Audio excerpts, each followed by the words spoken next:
Hello and welcome to Indus News live from Islamabad. I am Munib Hamid with the news of this hour. Let's begin with the headlines first.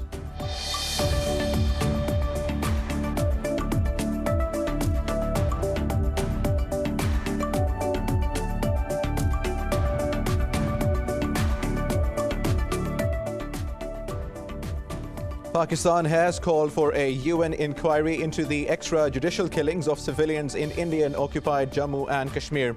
In a statement, the Foreign Office condemned the recent killing of 3 Kashmiris, including a high school student in Srinagar.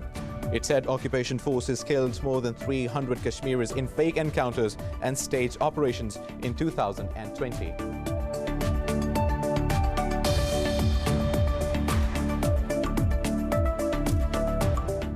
In India, the state of Kerala has moved a resolution against the Modi government's contentious farm laws.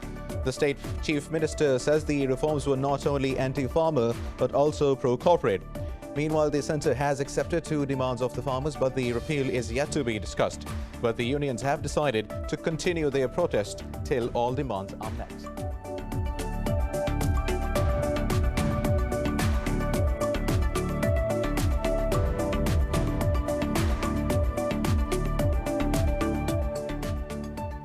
In Yemen, the Saudi-led coalition has reportedly carried out air raids in Sana'a hours after explosions struck the main airport in the city of Aden, killing at least 26 people. There were no immediate reports of casualties. The coalition has accused the Houthi movement of staging the attack on Aden's airport and a second one on the presidential palace.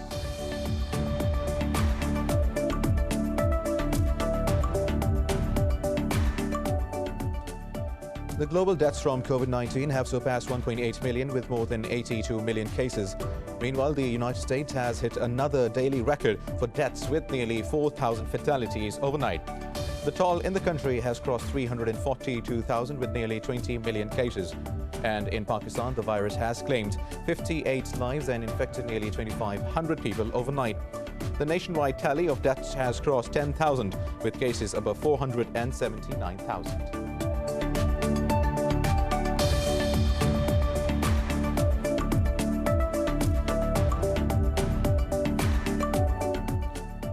And in football, Atletico Madrid have ended the year atop La Liga after beating Getafe 1-0.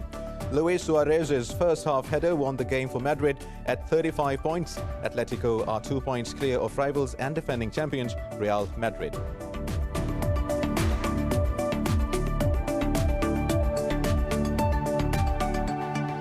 These were the headlines now. After a gloomy year due to the coronavirus pandemic, the world is preparing to bid adieu to 2020 and ring in 2021. Let's go live to Sydney Harbour Bridge, where fireworks are being displayed to welcome the new year. As you can see live on your screens from Sydney Harbour, the fireworks of the welcoming of 2021 and the end of the year 2020. Now, after perhaps the strangest year in our collective lives, people all across the globe are preparing to celebrate the new year, hoping that 2021 will bring back some semblance of normality and an end to the pandemic as well. Beautiful fireworks right now in Sydney Harbour, welcoming the year 2021, with hopes that this year will bring some normality to our lives, the end to the pandemic, and overall peace in the world.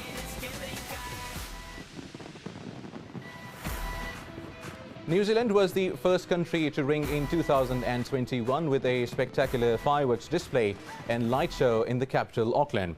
The country kicked off its New Year celebrations with Sky City fireworks and vector lights on the Auckland Harbour Bridge, while several other countries have cancelled celebrations amid a rise in the number of coronavirus cases and deaths. You can see live on your screens from Harbour, Sydney, Australia, the New Year celebrations fireworks welcoming the year 2021. Now, after 2020, as we all know, has been one of the worst years in our lives, and people all over the world will be celebrating 2021 with a renewed pledge and hoping of 2021 being a peaceful year for the entire world. Live images coming from Sydney Harbour. the fireworks displaying such a magnificent sight right now. And we all hope that 2021 is going to be a year for humanity and the end of the pandemic and peace for the world.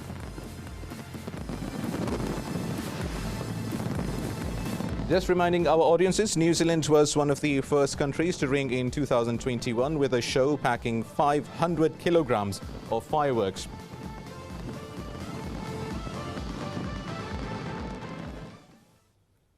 Well, Happy New Year to our Australians who are celebrating it. We'll return back after a break with the details of the headlines.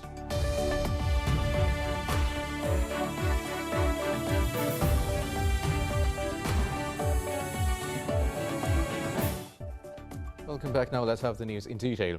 Pakistan has called for a UN inquiry into the extrajudicial killings of civilians in Indian-occupied Jammu and Kashmir. In a statement, the Foreign Office condemned the recent killings of 3 Kashmiris, including a high school student in Srinagar. It said the occupation forces killed more than 300 Kashmiris in fake encounters in 2020. Hundreds of Kashmiris have also been detained since New Delhi revoked the occupied valley status in August last year. Earlier, Indian police indicted an army officer and his associates for planting weapons on the bodies of 3 slain Kashmiris to pass them off as terrorists. In Pakistan, members of the Hindu community staged a protest in Islamabad to seek justice for the killing of 11 Pakistani Hindus in India's JODHPUR district in August. The chief of the Pakistan Hindu Council, Dr. Ramesh Kumar, called on India to share details of the case with Islamabad. The families of the victims have blamed India's ruling BJP and RAW for the brutal murder of the Hindus. Chanting slogans against India's Prime Minister Modi, the protesters say India's claim of being a secular state is baseless. We have gathered here to protest against the killing of 11 Pakistani Hindus in India. We want to tell the Modi government that the blood of Pakistani Hindus won't go in vain. We appeal to the United Nations Secretary General and the international community to hold India accountable for the killing of 11 Pakistani Hindus. Meanwhile, in India, the state of Kerala has moved a resolution against the Modi government's contentious farm laws. The state chief minister says the reforms were not only anti-farmer but also pro-corporate. It said the country was witnessing one of the most iconic protests by the farmers. The chief minister said Delhi came up with the laws at a time when the farm sector was facing challenges. Meanwhile, the centre has accepted 2 demands of the farmers, but the repeal is yet to be discussed. The 2 parties will meet for a 7th round of talks on January 4th. But the unions have decided to continue their protest until all demands are met. Now in Afghanistan, 1 civilian has been killed and 2 others wounded in a blast in the capital, Kabul. In a statement, Kabul police said the blast targeted a car in the Chehel Sutun area. Meanwhile, media reports claim the vehicle carried employees of the presidential palace, but the presidential office has not commented on the matter. No group has claimed responsibility for the blast. Kabul has been beset by a deadly wave of violence over the last few weeks, which threatens to derail the peace process. Moving to Yemen, where the Saudi-led coalition has reportedly carried out air raid in Sana'a hours after explosions struck the main airport in the city of Aden, killing at least 26 people. There were no immediate reports of casualties. Houthi-run Masira television said planes hit at least 15 locations in different districts in the capital. The coalition has accused the Houthi movement, which it has been fighting for 6 years, of staging Wednesday's attack on Aden's airport and a second one on the presidential palace. The attack came soon after the arrival of a plane carrying Yemeni government officials from Saudi Arabia. Thousands, including many civilians, have been killed over the course of the war. Moving on, Turkey says its troops will work together with Russian forces to defend the rights of Azerbaijan. Defense Minister Hulusi Akar said this at a ceremony in Baku, marking the arrival of Turkish peacekeeping forces. Akar said activities of the 2 forces will intensify after the Joint Monitoring Center starts operating. Akar said the troops are clearing mines and improvised explosives planted by the Armenians in Nagorno-Karabakh region. Meanwhile, Azerbaijan's Defense Minister Zakir Hasanov said Turkey has always been by Baku's side.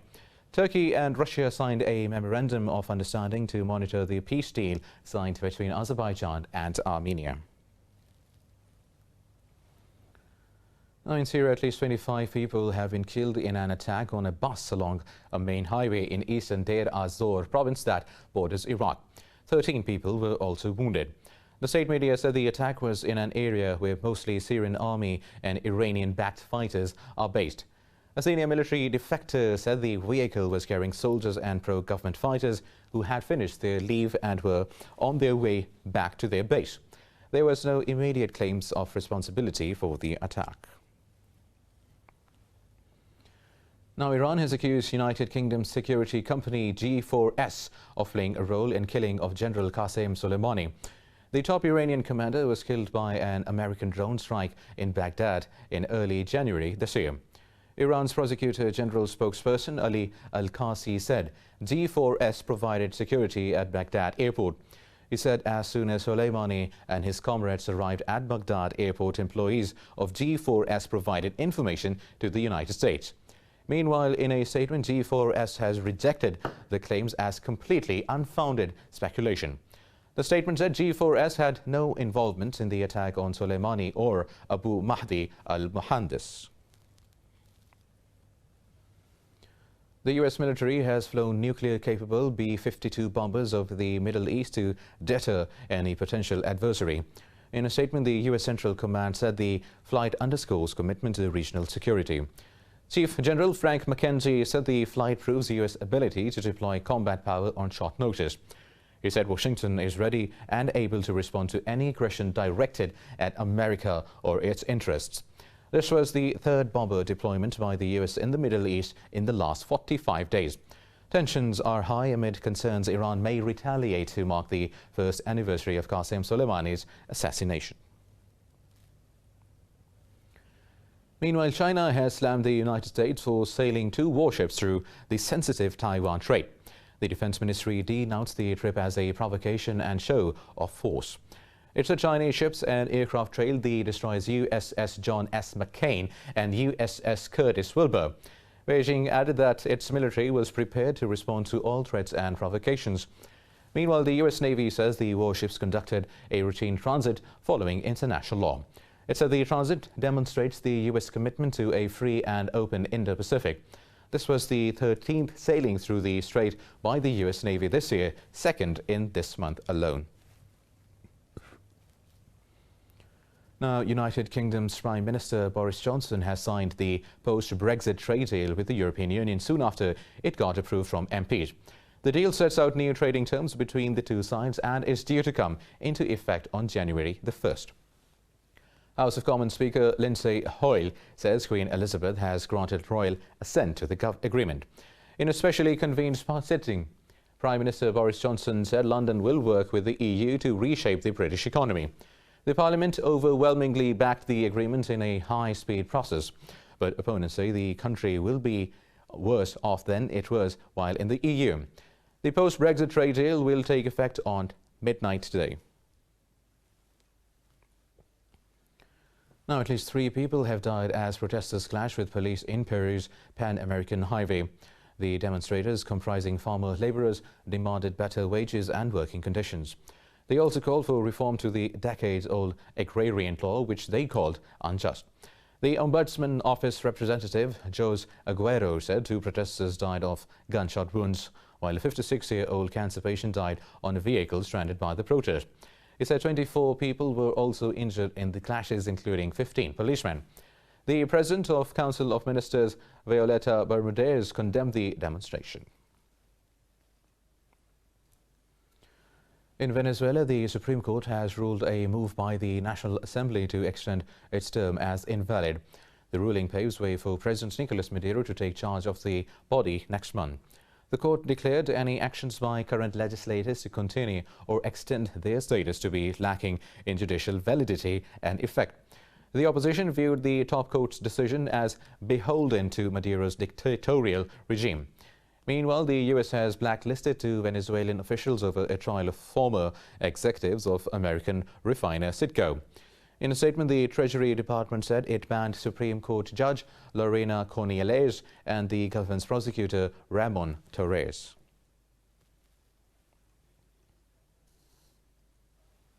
More news coming up in this bulletin after a short break. Stay with us.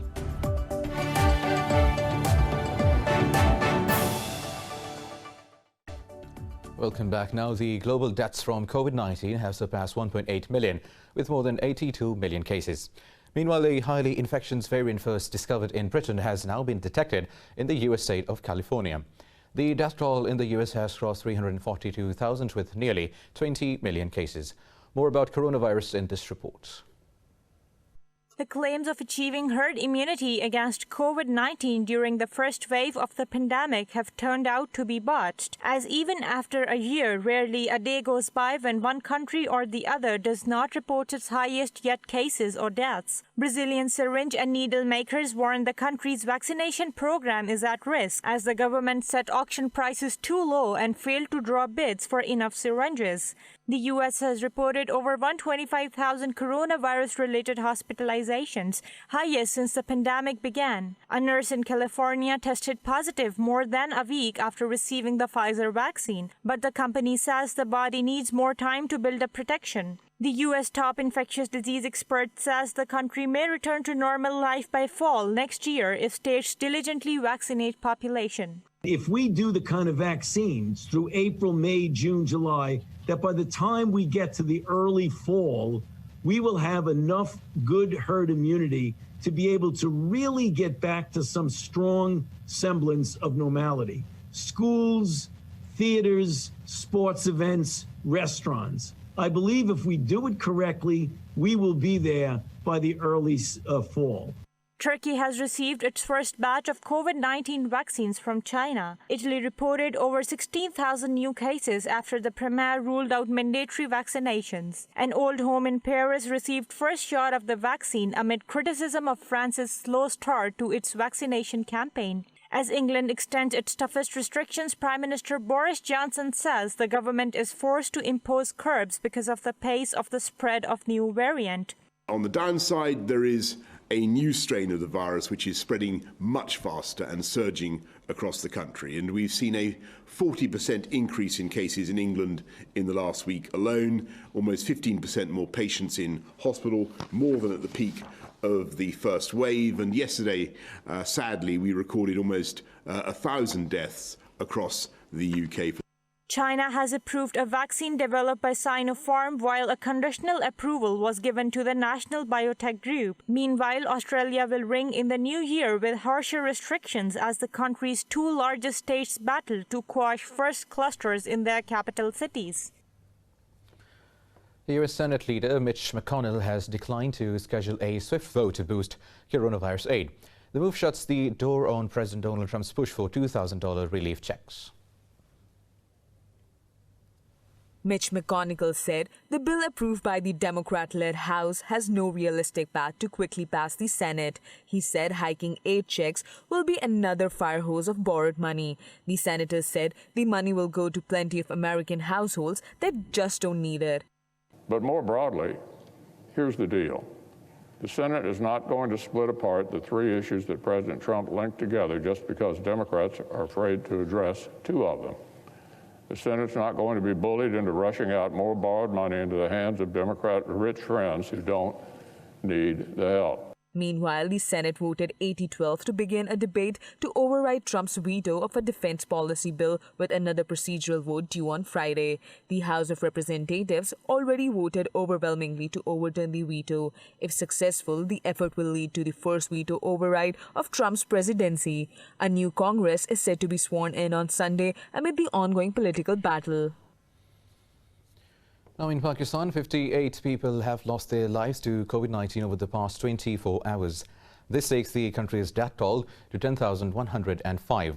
The Health Ministry reported over 2,400 new cases overnight. Officials say out of over 479,000 countrywide cases, more than 435,000 people have recovered. The National Command and Operations Centre says the number of active cases has crossed 34,000. The Punjab province accounts for most of the deaths, with just over 4,000 lives lost, while Sindh has reported over 3,500 fatalities yet. The United Nations is closing its joint peacekeeping missions with the African Union in Darfur today. In a statement, the UN said the Sudanese government will now be responsible for the protection of its civilians. Last week, the 15-member Security Council unanimously adopted a resolution to terminate the mission. It outlined a 6-month phased pull-out of troops with a complete withdrawal by June 30th next year. UNAMID said the patrols and other mandated tasks will take place for the last time. It said from January 1st, the troops will focus on providing security for the mission's draw-down activities. The mission was deployed in Darfur in 2007 to end a bitter conflict that erupted in the western region in 2003 between government forces and rebel groups. Now, the cyber attacks on U.S. government agencies have started earlier than last spring. Vice Chair of the Senate Intelligence Committee, Senator Mark Warner, revealed this in an interview. He said extensive investigations into the hack were ongoing. Warner said the U.S. government still does not have hardcore evidence whether classified secrets were compromised. He said gaps in U.S. and international law made it difficult to track and crack down on large-scale hacks. The Democratic senator added Washington and its allies must act to tighten controls. We're still getting information from classified sources. I'm talking to people on the private sector side. I think it's safe to say that it may have started even earlier than March or April, and that the initial burrowing in may have started earlier. That the collection period, did start calendar year 2020. Now, 8 Pakistani women have been honored in the Global 100 Outstanding Women Nurse and Midwife Leaders of 2020 list. In a statement, Pakistan's Foreign Office lauded the nominees for their contributions to global healthcare. All 8 are faculty or alumni of the Aga Khan University School of Nursing and Midwifery. The university said the list recognizes the vital role of nurses and midwives in providing health services and in helping achieve targets under the Global Sustainable Development Goals.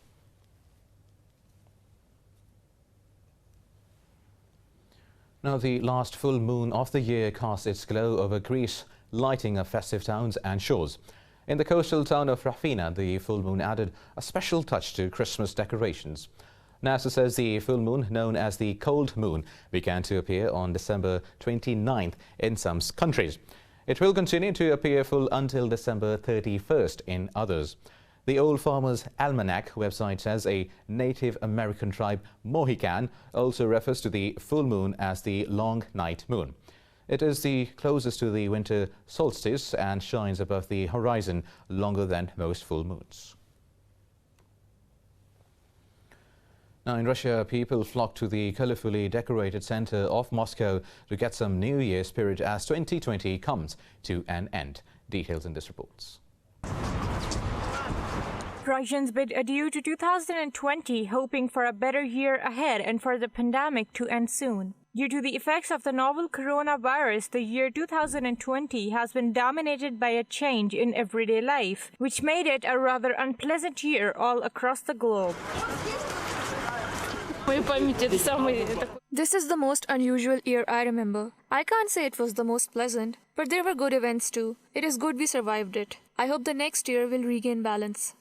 According to the mayor of the Russian capital, Moscow will not impose a curfew during the New Year holiday despite a rise in coronavirus cases. However, Moscow will extend the school holiday by 1 week until January 17 in hopes of stabilizing the situation.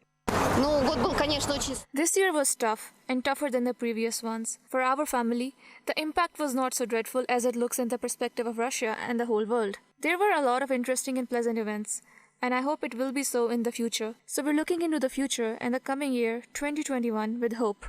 Russia launched a vaccination program with the Russian-made Sputnik V vaccine earlier this month, but has resisted imposing a strict lockdown and chose to rely on targeted measures instead. Now, U.S. technology company Apple has removed 39,000 game applications from its China store. The biggest removal in a single day comes as the deadline is nearer to end for all game publishers to obtain a license. Apple has removed more than 46,000 applications in total from its store. Apple extended the deadline from June to December 31st to submit a government-issued license number. Research firm Kimai said that only 74 of the top 1,500 paid games on Apple Store survived the purge. Analysts said that the move is no surprise as Apple continues to close loopholes to fall in line with China's content regulators. Apple did not immediately respond to a request for comment.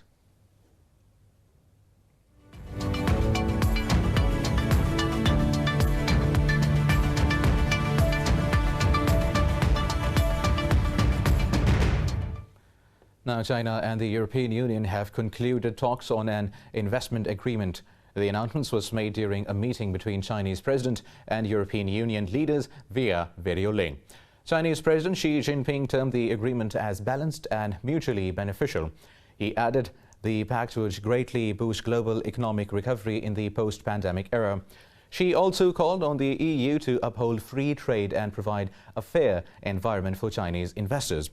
European leaders said the completion of talks was a significant milestone in EU-China relations. They said both sides had the political will to strengthen dialogue and cooperation for mutual benefit. The two sides will now carry out legal review, translation and other technical work so the agreement can be signed as soon as possible. After inking, the agreements will take effect after both sides complete their respective internal approval procedures.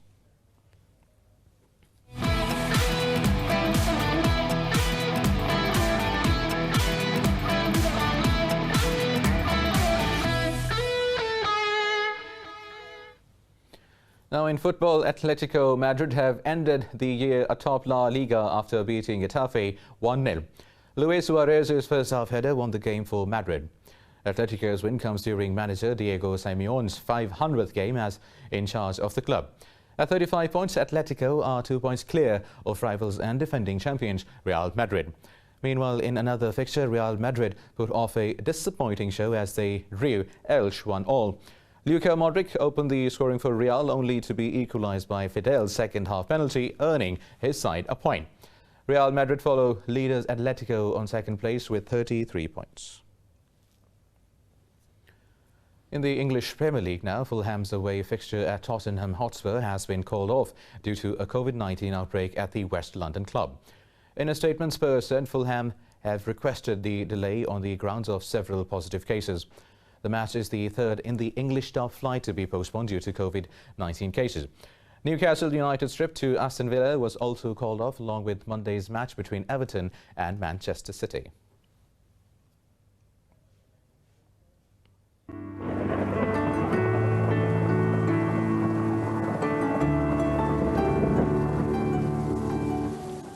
And now let's have a look at the weather updates across the globe.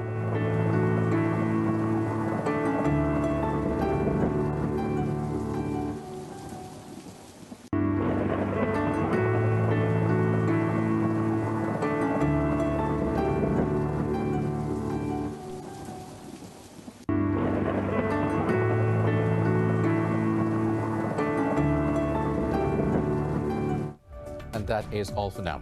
For the latest updates, you can follow us on social media at Indus.News.